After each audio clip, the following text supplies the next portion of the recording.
Life is complex. So is our mental health. It cannot be understood by diagnosis alone. Our philosophy is treat the person, not the mental illness. Hello and welcome to another edition of Humanizing Mental Health. I'm Jeremy Alcoin. And I'm Trent Akers. Today we are joined by a guest, Dr. Corey McClung. Welcome to the show. Hi, thanks. I'm so glad to be here. I didn't watch anything. I actually listened to your previous episodes, and they were fantastic. They were so good. Yeah. It really made me pull in my own history and kind of make me feel and experience my life before and put everything together in ways that I never would have thought if I had never heard your show before. So thank you, both of you. Yeah, you're welcome, and it's always good to hear from a fan. I'm a little bit curious. Maybe this will help to lead into what brought you here today. What are the episodes that really stood out to you? I know that with Amano, you guys did one on tribes. That one really, really, really stuck out to me. Okay. Kind of helped me understand some people that I was around and how I reacted and behaved as a child, and led to me to where I am, as well as the one on intergenerational trauma as well. That was a good one. That one, it made me think a lot about my past with my parents and how they behave certain ways, and led me to experience my life and make decisions the way I did. And retrospectively, it was very enlightening. Yeah. So it sounds like you've got a lot of insight from those episodes, and hopefully through sharing your story today, we can help others gain some insight for them. Yeah, in fact, that is a perfect lead-in. It's an interesting starting point. Corey and I didn't know each other, so this would have been about 8 years ago now. Is that right? About 8 years ago. Yeah, it was 8 years, 2014. Yeah, and he was someone I didn't know. I knew his parents because I went to church with them, and we had some kind of church camp. It was like a father and sons thing or something. And I just heard somebody talking about some very, very important aspects of their life, like a major decision. And the weirdest thing is, clearly I don't always have the greatest boundaries. No?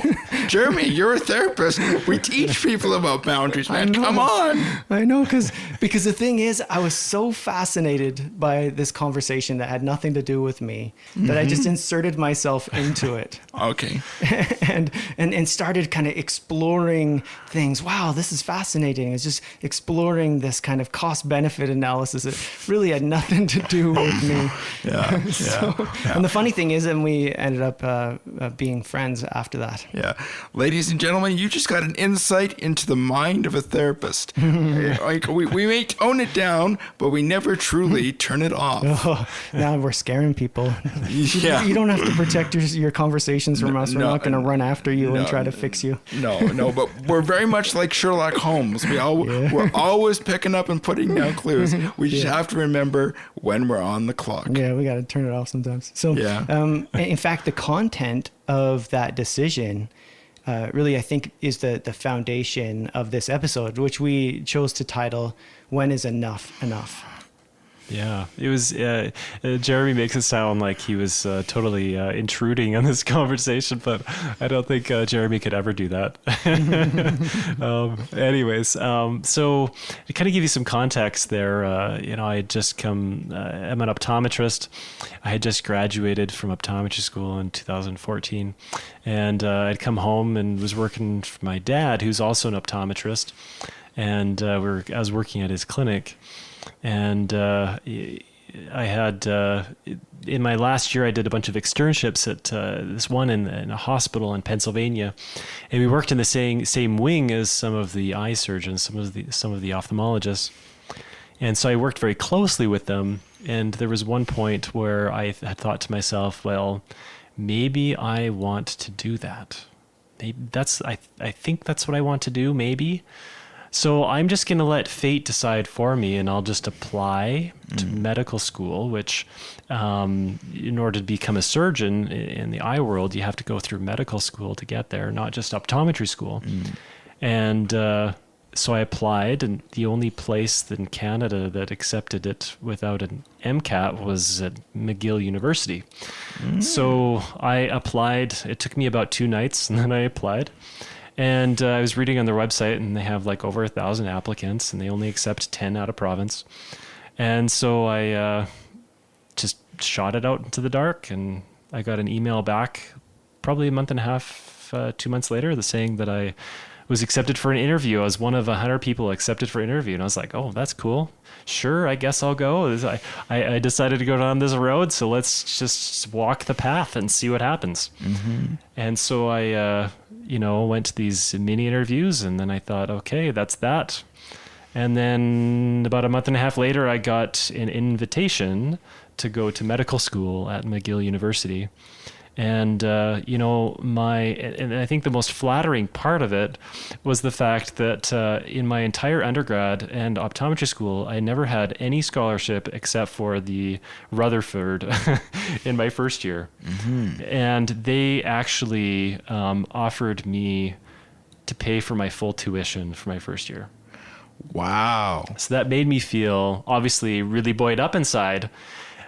But then I had to decide for myself what I actually wanted to do with my life. And I think that question is more than just a 2-second answer that requires some backtracking and just to kind of understand, where I was positioned in my life and where I should move forward. Yeah, and just as you're telling your story there, because medical school, the first thing that comes into my mind is really proud parents, and then one of the major barriers is, okay, oh gosh, how are we going to pay for this? But it's all those barriers weren't there, and then it's whoa, wait, this is what society kind of wants me to do, but really, does this fit for me? Is this who I am, and what is my path in life? You nailed that. Yeah, That's exactly how I was feeling at the time. In fact, there's one more thing that I think I would add that just jumps out to me is the notion of ambivalence. That is, I'm not square with myself on this one. There's parts of me that are one way, parts of me that are another. And Trent smiles at me as soon as I say that. Yeah, good old parts. Sorry, it's my IFS brain goes, oh, sure. yes. Yeah, exactly. Yeah. Okay, let's externalize here. Yeah. So the reason that jumps out to me is because then you go, what is the part that formed that is driving me towards I need to do this? And also then what is the part that is saying, maybe this isn't what I need? In fact, I think, and you can tell me if I'm wrong, but I think we're going to a flashback. Yeah. And starting to understand maybe what was some of the motivation to feel like this is something I need to do. Yeah, that's exactly right. I think, do you mind if I just jump into it? Yes, let's flash back. Let's go on the Wayback Machine. Cool. So I was listening to the episode of Intergenerational Trauma, and this says, I feel like at the time my mind was just wandering over to my parents and their history and what led me to experience certain things. And so to give you an idea, my dad comes from a family of 6 kids, and he's the oldest. And his dad had a job where he taught religious studies, and he ended up quitting the job and working as a sort of door-to-door insurance agent, and then just here and there from different jobs that he thought he could just make more money on or whatever it was. And my dad, looking back on it, when I was a kid, my dad was always super strict with financial things and with work. He could not leave work. Going on holidays because he owned his own business, and just financially, he grew up in a family where they were kind of tight for money all the time. And he always worried about his ability to support his family. And so he was very much, I love my dad. He's wonderful. He's a wonderful example, but he worked a lot. He was a bit of a workaholic. And I think a lot of that was because of his upbringing of always being strapped. And my dad just didn't, in his mind, if he took a holiday or it then reflected on his ability to be able to support his family somehow. Sure. And, for me growing up, that created a culture or a mentality of, like whatever I have to do in life, I have to be able to have a good career that I support my family. And whether or not that was the best decision for me at the time, that's just something that was always driven and drilled into my brain ever since I was a little kid, just because of my father's experiences. Sure. In fact, if I could jump in terms of just a bit of a kind of reflective summary, that we're talking about feeling secure. How do I feel secure? Yes. And it's like, okay, I know if this specific thing is not taken care of, I won't feel secure. So I'll make sure that becomes an important target in my life. I'm going to make sure that that's taken care of. I'll feel secure. But then we hand it off. We hand that off to our children without even knowing it or meaning to. It's not that we mean to. Yeah. It's all in internal family systems. We would call that a legacy burden. And the thing is that, it's kind of hard to recognize, what is this burden? Where is it mine? And what is it? What can I give up that's somebody else's? Mm-hmm. So it really makes sense. It's like, okay, well then I'm sitting here listening to a conversation that is happening, in, what do we say, 2014? And what is coming out is really the theme of how do I feel secure? Do I need to do this to make sure that I ensure that goal of security is met? Yeah. And also too, the one thing that when I was listening to you that I was a little bit curious about, because your grandfather gave up the job of religious studies and then he moved into, you said, being like a door-to-door salesman. So I'm almost wondering for him, because he went into that, was there any sort of regret or any sort of like giving up of like sort of that cultural capital? Because being a professor and being a doctor holds a lot of status within society. And what would that mean for you? Sure. Yeah. Does that make sense?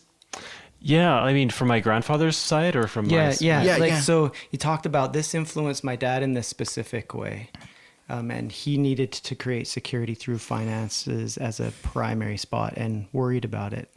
And that influenced me.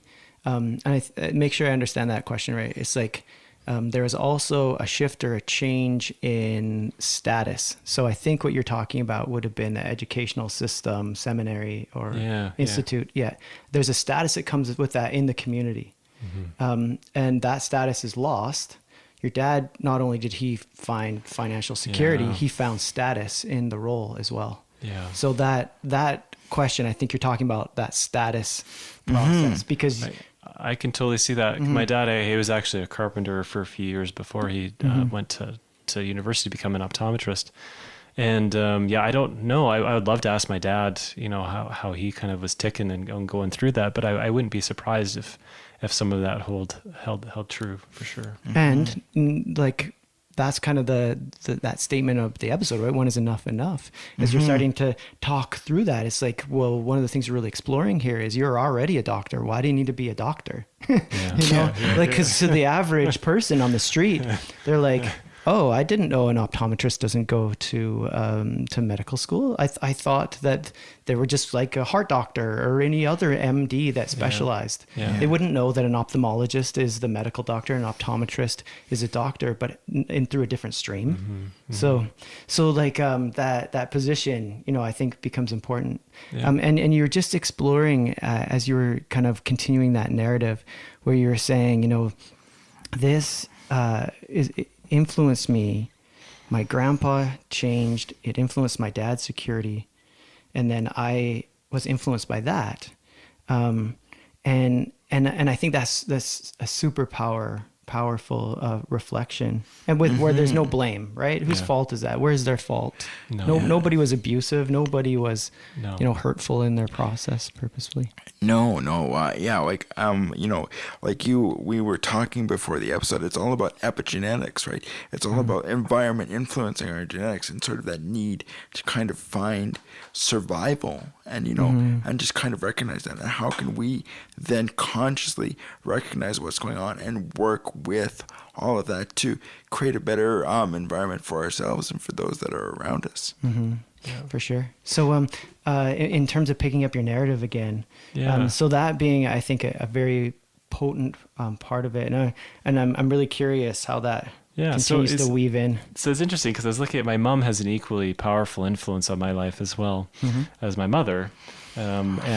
She grew up in Holland until she was 9, and then she moved to Canada. And her parents, weren't very well off. They just kind of moved to Canada, sold everything they had. And I remember my mother telling me stories about when they came to Canada, they couldn't afford a fridge or a freezer, and they would keep all of their stuff outside because it was Calgary and it was freezing to them. Sometimes the milk jug would freeze overnight, and Help keep the milk. yeah. And anyway, so my mom would tell me these stories, and I look back, and one interesting story my mother told was that she said when she came to Canada, her English was terrible, and she would attend English class and feel so horrible about herself. But there was her teacher would bring her up to the front because she knew math inside out and backwards like nothing else. Kind of like Mano had the same experience. Kind of interesting, right? I guess in Europe, their math skills are like way advanced above ours. And so they'd sit my mom at the front of the class, and the teacher would ask her these math questions over and over and over. And the students sitting in the chairs, their mouth would just drop because they were thinking to themselves, how does she know this? And it helped my mom's confidence because she was so insufficient when it came to so many other subjects like social and English and literature and all that stuff. But she gained some confidence from her math skills, which was, that you look like you wanted to say something there, Trent. No, sorry. No. I must have question face. Yeah. Sorry. This is what you don't see when you're just listening to me.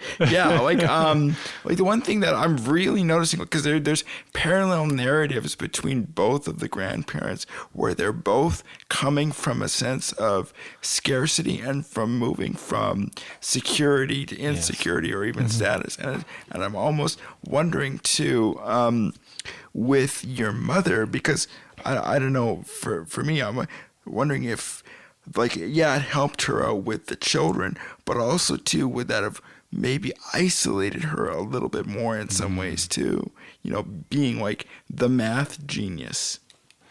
Yes. I wouldn't be surprised. I love my mother dearly, and as many of us do, Sure. Like, and one of the things that really jumps out to me as you talk about this, when you're describing things, I was thinking actually about the teacher. Like, once the teacher knew that there was this skill, was the teacher actually just coming from a strength-based position that was like, you know what, this person is scared and they're good at something, and I need them to see this, and they'll be able to grow from it. They'll be able to see their strength and recognize I'm not just a bunch of deficiencies. Yeah. Oh, that's a much more strengths perspective than I was looking at it initially. Well, and I that's what I wondered about. Like, did the teacher know? I was wondering where that was going to go, because it's like that could really backfire. Yeah. Absolutely. Looking back on it, just from the way my mother explains it, she explains it with a very positive light to it. She doesn't, at least that she lets me on to know. But I do think that she does have a lot of insecurities that result as from moving from Europe to Canada and having that cultural difference and the language difference. My mother is one who does something and does it over and over and over and over and over and over and over again to get good at it, and then finds a lot of pride and joy in that. Such as music. Such as music with her flute. She's an excellent flautist, and love that word. So I think that kind of gives you as perspective kind of where the culture, the society, the culture that I grew up with, that tribe that I had in my own family, from an expectations from me as Sure. And it sounds like you're also saying then, because maybe I should just, instead of reflecting, I should just ask overtly, the influence that you see from your mom's side, how would you describe it? With both my parents, they are both very determined. From my mother, I think it would be a repetition and the strength you can get from doing something over and over and over again. Mentally, that can have a lot of taxing effects on you. And I do look at my own life and some obsessive tendencies I've had in the past. I do feel like may result from some of those repetitive things to get good at something. But sure. I don't know if that's where you're going. And this is only just what it sounds like to me. You can tell me if I'm wrong. That is, I can count on me, and I found out that I'm good enough. Like if you're thinking about that picture, I can't say that I could psychoanalyze your mom's not here, and that wouldn't be fair. But just from what you described, it's like, okay, I come into this hard situation, and I feel alone, and somebody pulls my strength out, and actually I find out I am good enough. I can get through hard things, but it means I know I can count on me. Yeah. And so then I do count on me, and I organize my life. And when I have my life organized, I feel secure. So like when you're describing yourself, like just knowing you for some time, actually that really makes sense to me. I look at, and I remember one time I made a mistake. We're at your place. You're very organized. You got a case that has like video games from back in 1980, whatever, when they came out, 90, and they're pristine and they're in a glass case, and it's organized and I made a mistake where back behind you had cords, and I was like, oh, it's rat's nest, and I remember your response, and I thought, actually, I don't really actually care. It doesn't matter that they're disorganized is what I was thinking, but I was like, probably that wasn't even a good thing to say. Why did I need to say that? Yeah. And I noticed that it actually did bug you a little bit. Not like where you were dysregulated, but that it's like that bugged you. Yeah. So what? Now I'm a little bit curious when you sit back and you think about that, and if you were to put yourself back in that place, like what are some of the thoughts and feelings that come up, like if somebody were to make a statement like that to you? That said something about here not being ordered or orderly. Difficult. Difficult? Yeah, very difficult. Mm-hmm. Yeah. Like I'm just here, like as you're talking, like I'm wondering how strong your inner critic kind of is, and like when it comes out, and like when is that valuable for you, but then when is that also detrimental? Sure. So I have an example that in high school. Bill Wall was my high school band instructor, and in grade 10 or grade 11, I think it was grade 11, we had a band concert, and it wasn't just a band concert. It was like the every year you get critiqued. I forget the competition that happens every year, and anyways, so it was our turn, and we were supposed to bring our sheet music. And being a percussionist, I was the only one with my sheet music, and I show up right on time, as teenagers do. And I realized I didn't bring my sheet music. So I went to my band instructor and I said, I don't have my sheet music with me. And he looked at me with the most evil eyes I've ever seen come out of that man. Like, thanks. You're the only one at this part. And he looked at me and he goes, no, I don't have any sheet music to give you. I'm sorry. No, that he walked away. And so I played the concert without any sheet music, and I just went off memory. And then afterwards, he found me, and he made it a point to find me. And he said, I was looking at the sheet music the entire time and watched all of your parts, and you never missed a single note. On the xylophone, on the timpani, on the snare drum, you never missed a beat. And for me, I was like, yes, mission accomplished. I felt so much satisfaction from that because I had made a huge mistake in not bringing my own sheet music. I was like so distraught inside, and but that for me was made a huge difference. And I've had other instances in my life where I maybe have forgotten things, and it's like my ability to accept failure in my own brain is really, really, really difficult for me. And sometimes it works out, like in that band incident, and I'm trying to think of an incident specifically that I can share that it didn't work out, but I know that there is many that didn't. But Yeah, in fact, if it's okay, drawing the two streams together. So like the one stream being that position around security with sufficient financial security being key, actually coming from both sides, that was pretty clear. But that idea around having that sense of status in community, yeah, really sounds like that was part of it, from your dad's side, and from your mom's side, that position around I feel secure when things are orderly and organized. So can I make a reflection that dumps back into the original decision that you were trying to make? please. So the reflection is, all right, so here I am. I actually accomplished what I needed to in terms of becoming a doctor. And that is something of status already, except that there's a doctor that somehow is seen to be over this doctor.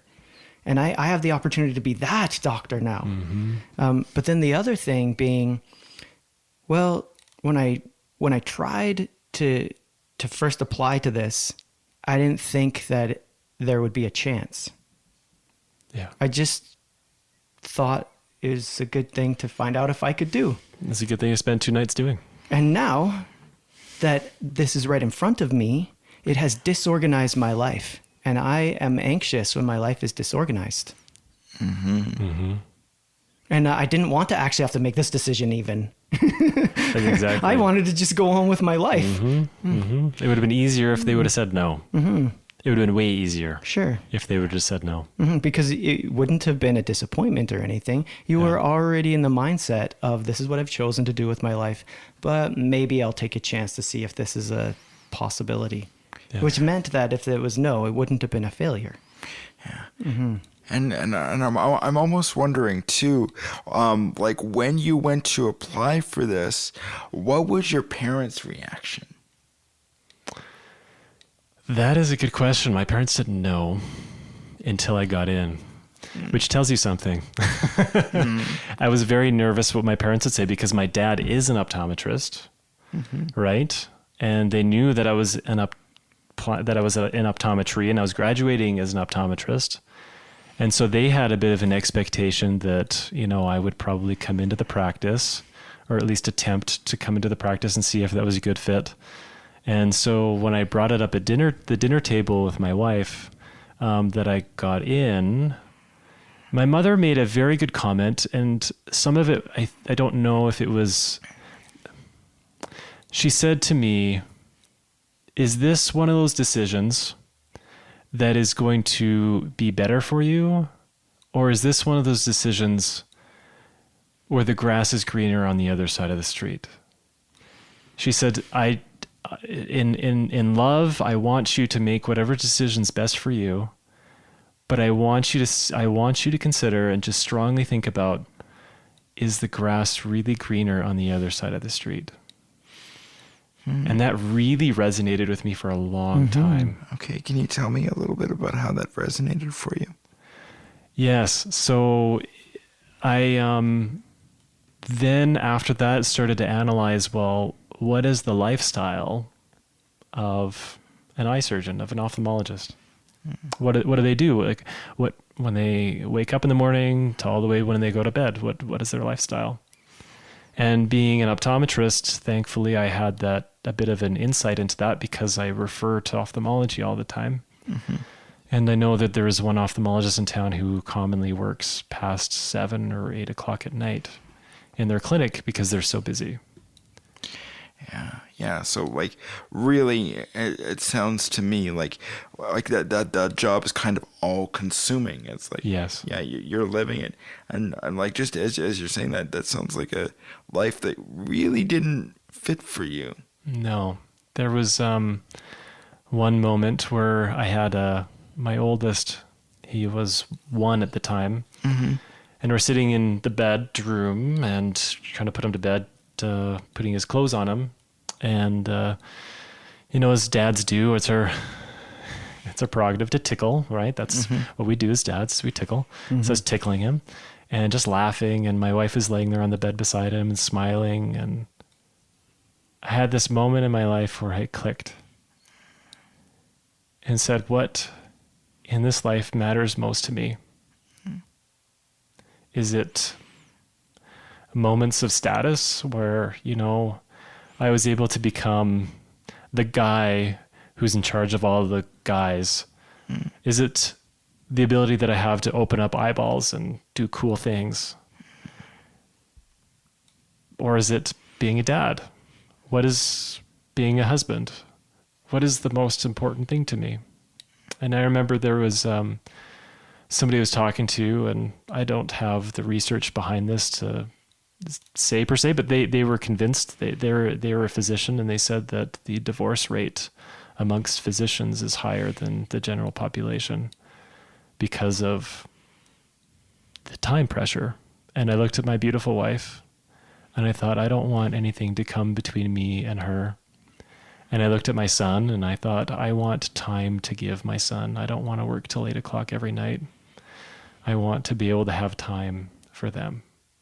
And that was, I think, the critical point in me making that decision. It was that moment right there in the simple act of me tickling my child and having this blissful, life is not always this blissful, but this blissful moment to help me just synthesize the decision in front of me. Yeah. Like, and I thank you so much for sharing that. And I think that's kind of what, we always expect moments of clarity to kind of just boom, hit us. And like, we realize that this is a moment of clarity, but I think like, and I can just tell, like, just looking at you right now, that's a real emotional story for you to share. And even going back on that. And it's like, that just kind of, that wasn't a moment of clarity that you were expecting, but it came there. And it sounds like you had to actively bring that out for yourself in that moment of reflection. Mm-hmm. Yeah, in fact, isn't that interesting? It's like you saw a thread there, something that was important, and you pulled on it to find out what it was trying to tell you. Yeah. Mm-hmm. Yeah. And those threads usually come from our guts or our heart. Mm-hmm. Yeah. Mm-hmm. Absolutely. Those good old neurons that are down there. Mm-hmm. Yeah. So this is what brought you to the place in which you were going to make a decision. What did it look like then? How did that go? How did your life work? You made the decision and that was just it? You moved on? So this is the classic Corey, my wife's name's Vanessa. The Corey and Vanessa problem is that we can never make a decision in our lives. And this was like 2 nights before I was supposed to arrive. So I originally said yes because I didn't want to close the door, because closing the door is bad, right? At least that's what I was taught growing up. You never close the door. Yeah. But you keep as many doors open as you can. Yeah. And once again, probably then still parts of you being misaligned, because then you go, okay, I'm not going to close the door, but that leaves me disorganized. Yes. Mm-hmm. And I still feel disorganized. Totally. So I still feel anxious. Totally. And so we procrastinated, and we went on many walks and many discussions. And the conclusion we came to was that, I don't know, I need more time. And then all of a sudden it was like 2 days before, and, we're sitting having this moment, and at least I did in my mind. And then I catch my wife a little bit later on the computer booking me a flight to Montreal. And I walked into the room and I saw the flight and I went, Vanessa, what are you doing? And she, in tears in her eyes, said, I'm booking you a flight so you can go do your thing, so you can become an ophthalmologist. And I said, Vanessa, I don't know if this is what we should do. And so I took her hand off the mouse, and she's actually really close to grabbing the credit card to put in credit card information in. And I pulled her hand away, and we talked for a while, and had a big long hug, and we made our decision right then and there, 2 days before I was supposed to show up to med school, that I shouldn't go. And it was really hard. So, to answer your question, what led up to that? A lot of confusion, a lot of anxiety, a lot of walks where we talked about the exact same thing over and over again. And yeah. Yeah, and and I think that's really important to share, because I think for so many of us, when we look at decisions, it's like you have to make the decision right now, or it comes over one conversation. But you know what? It can be a long process, and that's okay. Sure. And I once again, I can't claim to understand someone else's motivation, but I try to put myself in someone else's shoes, and I think about this. And it's really hard to believe or trust someone sometimes. Like, what I mean by that is, it's like someone that really, really cares about you, and basically what they're saying to you is, I will not hold you back. Yeah. No, Yeah. I won't hold you back. It won't be because of me that you didn't go. And but maybe it's really hard to actually truly believe that they're not holding you back. That they're the reason that you want to make a decision. They are your choice. Yeah. And that choice is more important to you. Coming back to that, it just makes me think of, again, sort of the circle of security, right? Like where you're going to trust that you're going to be able to go away, or and go away from this, and that she's going to be there for you. Sure. And then you're going to have that trust. Mm-hmm. Yeah. That position of being able to be yourself and be autonomous, and still also come back and be connected as well. Mm-hmm. Yeah, for sure. Yeah. So that's super powerful. As you said that, I was like, oh, there's so many men out there in terms of mental health that need to be able to hear that message that you are enough, that you don't have to go do something else. And that if you're doing this for your family, but in the end it takes you away from your family, then what's the point? Yeah. And then the other side, women that need to hear that actually maybe you don't understand the motivation of your husband sometimes, and you're not holding him back. And just when you talk about men, because I think for a lot of us, we're defined by what we do rather than who we are or who we're connected to. And sometimes it's our identity is not just one or the other, but it's multi-dimensional. Mm-hmm. So that's a really powerful story. Thank you for being so willing in terms of that raw, authentic experience. That is very amazing. So this spot where you get to in your narrative, that is when ultimately that unity came, where the decision was actually not just yours but shared, and became solid. And then you just didn't go? I just never showed up. And we called, I think the day of the first day of class, just to say I wouldn't be going. And so my wife, she called, and, McGill obviously said, well, he needs to apply next year. And I thought, yeah, as if they're going to accept me again. Mm-hmm. I basically said yes, and then just did the worst thing ever, which is just not show up. Mm-hmm. So I feel like I sure closed that door. But it was very difficult to deal with at the time, trying to rectify my brain. I felt so good about this decision. I felt like, yes, this is the right decision for me. I wanted to do this. I should do this. This is what I want. And then a month later, feeling the exact opposite. Like, what did I do? What decision did I make? Did I made the wrong one. Can I go back? Where's the rewind button? I just died in Mario. Let me restart the level. Let me spawn again. I need to spawn again. It's like playing the game of life. It's like, okay, wait, I did that path. Let's play another game. I'm going to make the same decisions, but I'm going to, it's like choose your own adventure. It's like, okay, wait, I'm going to go back a couple pages. Yeah, Going back to page 10, I'm making the other choice. I'm not going in the left door. I'm going in the right one. Got eaten by a dragon on that one. Yeah. No, I feel like we should be playing a game of D&D.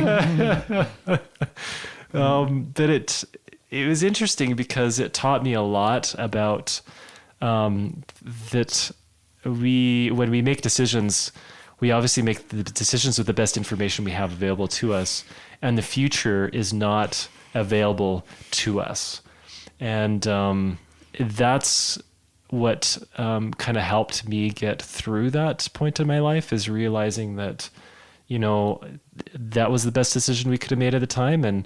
And moving forward, we need to move forward. And still looking back on it now, for where we are right now, that was the best decision for me at the time. I do not regret it. All those little hardships that we went through to get where we're at it was all worth it in the end. Because now I have time for my kids. I still have to go to work, my hours in a week. And I do enjoy seeing patients. I find good job satisfaction, but at the same vein, I get to spend time where I decided what was the most important thing for me, and that was my children and my wife, and I still stand by that decision. Yeah, and I like as you say that, I think for so many of us, like, we can go through life and we can carry around regrets and should-haves and could-haves and, why didn't I do that? And the thing is, sometimes we have to remind ourselves, what are the positive things that we have in life, and what would we truly be giving up if we didn't have that? Sure. Because in part, we're talking about giving up growth. Yeah. Like, for sure. So you're telling me my mother was right. Interesting, was the grass actually. Really greener on the other side of the street? Like, because when you said that, and I was thinking through what you said earlier, I'm really glad that you circled back to that, because I would say it in a slightly different way. That is, if I was your mom, I would say, Corey, we already lived through this. We know that this is enough. Yeah. Like, we know that you're going to have your security met. We know that you're going to feel content and organized and settled in this, because we already lived this. We did it already. Yeah. So you don't need to worry about going on to being something greater, and you don't have to worry about your family. Everything will be good. Yeah. And like, that kind of circles back to thinking about going down those paths. Like, it's like your parents made those similar decisions. Now you're doing the different one, if I'm understanding it properly. Yeah, no, you're correct. It's like she already lived it, and she knows the internal rules that are being lived by. So she's saying, you don't have to worry. It will work out.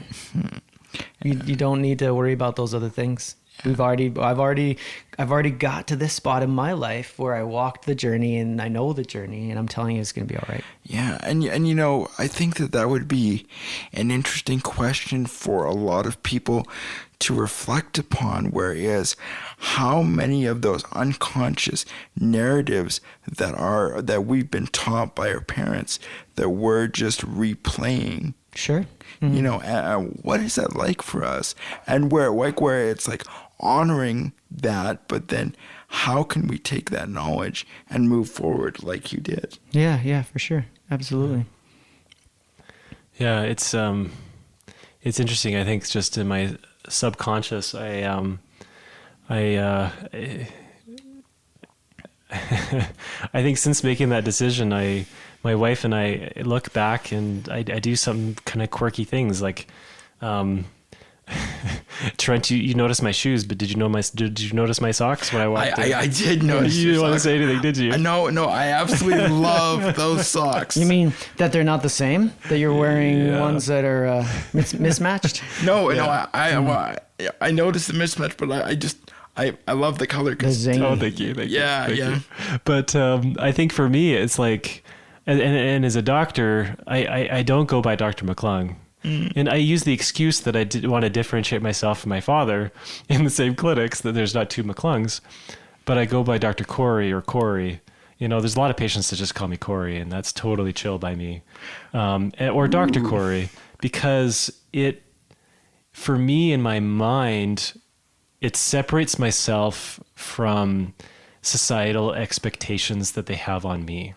And Sorry. wearing unmatched socks is the exact same. that I'm makes purposely breaking those conventions in my own mind.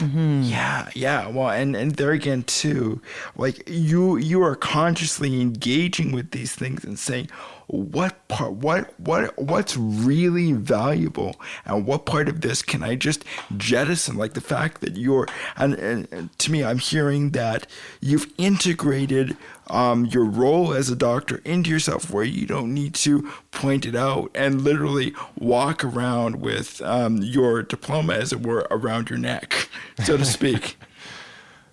Yeah. That's interesting. There's something there about being enough, isn't there? Yeah. There is. There's something there. Like for example, in my own life story, I didn't know I had an attention deficit disorder, and in school years, stuff I didn't like, I just didn't do. so forming that position that I'm not cut out for school. That's not my thing. Then completing a master's degree. But where's my degree? Have you ever seen it? Yeah, no. Anyone that's ever been in my office has never seen it, because both of my degrees still sit inside the case they gave them to me in, and are just put in my shelf somewhere. Yeah. They're not on my wall. Yeah. Because something inside me still says, I don't know, that's not me. Yeah. Well, but what I would be curious about is that, like, when you say that's not you, what do those degrees represent then? Yeah, for sure, right? Because it is it's a coin, two sides on that coin. Because there's still something inside me that says I'm good enough because of what I do or what I accomplish. But I don't want it to be that way. So then the other side says, no, that's don't be like that. That's stupid. Stop it. You don't need that to be good enough. Yeah. So Interesting. Yeah.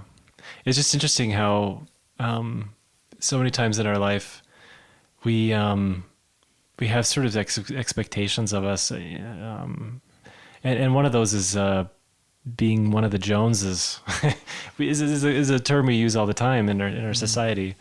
And it's... Yeah, that's such a nebulous term, isn't it? up, Yeah, keep up with the Joneses. Yeah, that's well, what it is. Yeah. Yeah. Well, and the thing is that how it's taking me back to like second or third year sociology, where even if you look at just sort of like the educational track that people go down, where it's like you're expected to do these things, like whether you're high class, low class, middle class, and even if you're disrupting that, like you can go up, but you better not go down. Mm-hmm. Yeah, true. Mm-hmm. Yeah, and if you have that ladder to climb in, and then have you ever had people look at you and go, "Whoa, wait, you passed up medical school?" Yeah. Yeah. Yeah. One of them was the doctor that I knew. He's like, what are you doing? Yeah. Well, And you're like, I had a well, conversation with him, and by the end of the conversation, he was like, "Oh yeah, okay, I get where you're coming from." But his first reaction was, "What?" you're like, yeah, well, just not drinking the Kool-Aid. yeah. Yeah, but it's just interesting how many times in life, and it doesn't have to do with your profession. It's just so many times we make decisions, and it's, am I making this decision because it's for me? Am I making this decision because society wants me to do this?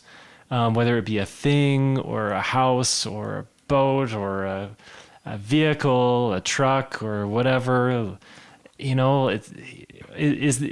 when am I going to reach the point where I'm happy with who I am? I'm happy with what I have. I'm happy with my status, my mental state, my family. You know, when am I going to reach the point where I say to myself, enough is enough? When am I going to do that? And we do that so many times with everything, with more than just your occupation. Sure.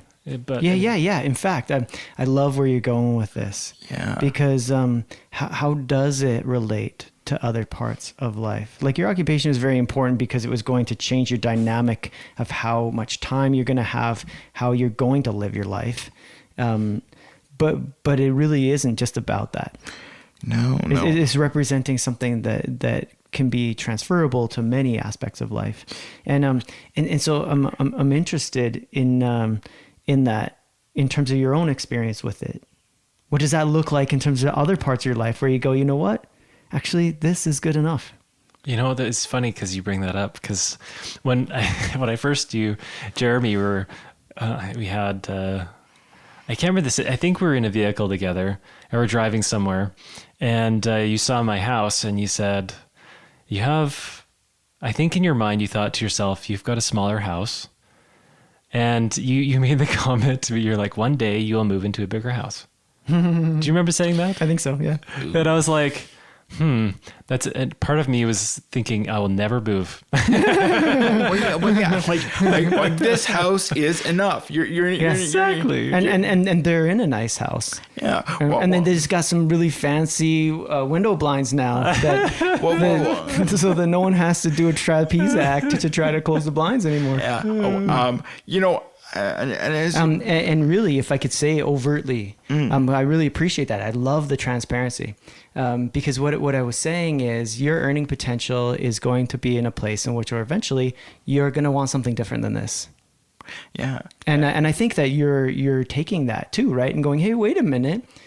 But who are you to judge me about if I'm not going to be satisfied, if somehow I'm going to want more? Yeah. And that's a fair statement. Who am I to say that? Yeah, no, that's very true. The one But thing buy a nice, big, beautiful house that is different than the one that you have, if you wish. Don't have my comment hold you back. Well, yeah, but yeah, like it's about being mindful. And the one other thing that kind of come up, like when you were talking about enough is enough, I was almost thinking about why, because sometimes people are holding on to different things or keeping themselves within different status because they don't want to let that go, or different things. And it's asking yourself, when is it time to let those things go as well too? If that makes sense. Sure. Yeah. And I think actually having somebody that can say, hey, I'm a doctor. My life's not perfect. There are these particular things that I worked through that I struggled with, because most of the time people want to distance themselves from having anybody know about their own struggles. And of course, there's an important point in which is like, hey, wait a minute, that level of sharing isn't really going to be appropriate. There's some position of privacy. But this is the more general spot around being able to say that. And because a lot of other people will just be more open to being willing to say, yeah, I also struggle with something. And guess who gets through this life without it? No one. Nope. No. So, like, just thinking about our whole conversation today, and as you've kind of gone through all this, I'm really wondering, because we started it with what you kind of gained from the other episodes. I'm wondering what you gained from going through this episode with us today. Yeah. So I think part of me, I have a sheet of notes here from stuff that my daughter had drawn and colored on and chicken scratched, and I don't think I touched on one of those. What's fascinating to me is that, we talked initially at the beginning, we kind of outlined what we're going to go and how we're going to get there, and now we're telling you guys things that we never talked about. Sure. You know, we went in a completely different direction Super with things that I organic. still had thought about, but are different because our conversation has morphed to something different. And I think for me, the biggest take homes from this morphed conversation from my chicken scratch thoughts is that my parents and you know, they maybe have experienced things in a different way. You know, the epigenetics you talked about, with and also just with how my mom might have felt being in that situation, possibly even isolated. You know, and maybe my mom was feeling or wasn't feeling that way, but it helps give me context to situations in my own past that I could reflect upon and realize, did I analyze this correctly? Was this person feeling that way that I thought they were actually feeling? Or were they perhaps feeling something entirely different than maybe I had initially even had thought? And maybe this activated something in me, in the feelings that I have, that actually isn't necessarily about this person, Yes. but Or about even something true. that was in me. Yep. Yeah, and you know, like when you say true, I think that's an important thing to kind of highlight there, because sometimes what's true for us in the moment, it's not that it's not true later on, but it's also just about perception shift. Sure. Like the position around sometimes we take truth and what we really mean is intention. So we're taking this and this is the way this affected me. And it is true to me because the way that happened impacted me. But the other person's intention wasn't the truth that I experienced. Thank you. Yeah. Oh. No, go ahead, Trent. No. Yeah. I feel like we're reaching the end of the conversation. Yeah, I think we're pulling things together. Yeah. So, Corey, I think Trent's kind of pulling some of that together. I just actually wondered if there's something that's on that beautiful piece of paper that you just brought out that actually you wanted to have a chance to be able to say, but didn't, because we do have the ability to catch some of that as we pull things together. I mean, obviously there's lots that can make us who we are. My parents are part of it. How I grew up with my siblings is another. But really, I think for me, what was helpful from all of this and from listening to your previous episodes and podcasts is just the internal reflection that has come from all of this has been so positive for my life. Taking something like intergenerational trauma, which was mostly about, the indigenous people, I feel like I have next to zero connection to that, but yet I gleaned so much from that podcast. And that goes to many of those different podcasts. And so I just feel so appreciative to have had this moment to share my own insights as I've thought about your podcasts, even if they didn't have a direct correlation to my own past, because they gave me an opportunity to reflect on my own past and apply those principles and concepts to my own life to help me better understand who I am and how I tick and how I can make better decisions in my future and understanding my own mental health. Yeah, thank you. That's really beautiful. And that brings me back to a saying that sometimes I say to people is that we don't all walk the same path in life, but sometimes we can feel similar bumps. Yes. Mm-hmm. Yeah. What about you, Jeremy? Like, what have you really taken away from doing this episode today, man? Actually, I was really amazed at just the authentic and organic conversation that what came out, what you were willing to share, Corey, because I know that you're actually a rather private person. So to be able to say, I want to make a difference. And so I'm going to open up, because these other people, they shared and it affected me and I was able to grow. Well, I would like to be able to share so someone else can grow. Yeah. I love that. And for those who, and I think that kind of brings into like one of the big takeaway moments for me, like when you were sharing part of your story, like all three of us were getting emotional on various levels, and you could see it on all of our faces.